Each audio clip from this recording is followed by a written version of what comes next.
મને એમ લાગે છે કે બાપો મરી ગયા નહીં, તમારા ઘરમાં જ આજુબાજુ ચોક આયા છે, જોઈ લેજો. તેમાં ઘણી વખત ડોહીઓ કી છે કે આ છે ને આ મારા લાલ્યાનો લાલ્યો કી દાદા જેવો લાગે. દાદા જેવો નહીં, દાદો જ આવ્યો છે. દાદાનો ડોરો જ ઘરમાં. પણ આ લઠ્ઠું પહેરી ગયું છે પેલા ફોટામાં જોઈને કે પૂછરા વાળો હોય તો જન્મ. એટલે એને ગહાઈ ગયું, આમ નીકળી ગયો પેલો ઠાઠ. તને બચાયો છે. બધા હરખે હરખા. અને બાપુની પાછા બાપુ વાળા હોય ને રેજ જોણો પાછા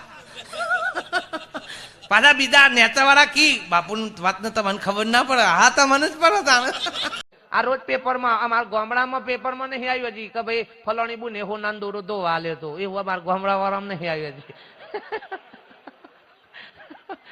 હોલે હોના ના દો આય હો વર કાદેમાં પડે તો એને કાટ ના. અડધન તો ખબર જ ના પડે કવિ થયું હોય. આ બાપુ ને બાપુ મારા છે એવા એવા શબ્દો કાઢ્યા છે ને. અને બાપુ તો કુછ લેતા જ નહીં है तो बापू इतना बड़ा ऐसा कि पोपटा जेवा कैसा हो गया लेता नहीं है तो मारी आटली बाधा पूरी થાય તો જ નારિયોલ તો જ હોખરી નક કશું હે વાયરો ખો તમે તા. આ દશા આપણે આદરી છે બાપ. હારું છે આથમાં નહીં આવ્યો નકા આપણે પોણી વારવા મોકલી કી લ્યો તને નવરા બેઠા છો. ઓમાંથી એક ભાઈ આવીને આપણને બચાવ તો એ મોત મન મન દેખાય ખરા બાપ આ જન મનનું સ્વરૂપ છે એવું લાગે. આપણે તો નક્કી કરી પૂછના વાળો આવે તો જ ખરો. એટલે પૂછરા વગર નો હોય તો ના ચાલે. ઘણા પૂછ્યું કે ભાઈ આ કાળા દોયરા હેના છે કે બાપુ નજર ના લાગે થોડા ઉજરા ખોરીએ. મેં કહું ગધ્યારો તમારા કરતા થી એવા ધાર ધોરો છે તો એ નજરો નથી લાગતી લે.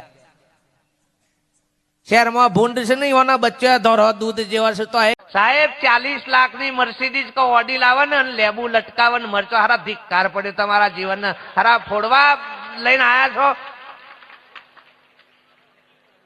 સાલા એ લગાવવાથી જો એ કઈ એક્સિડન્ટ કંપની વાળો જ ના લટકે. ઘણા કે ક્રોધ ન કરવો, ઘેરે આવીને કોઈ ગાડ્યું દેવા માંડે ત્યાં મંત્રો બોલવા સસ્તીના ઇન્દ્રો. હા અહીંયા મારવો જ પડે. ઘણા કે શાંતિ રાખો કે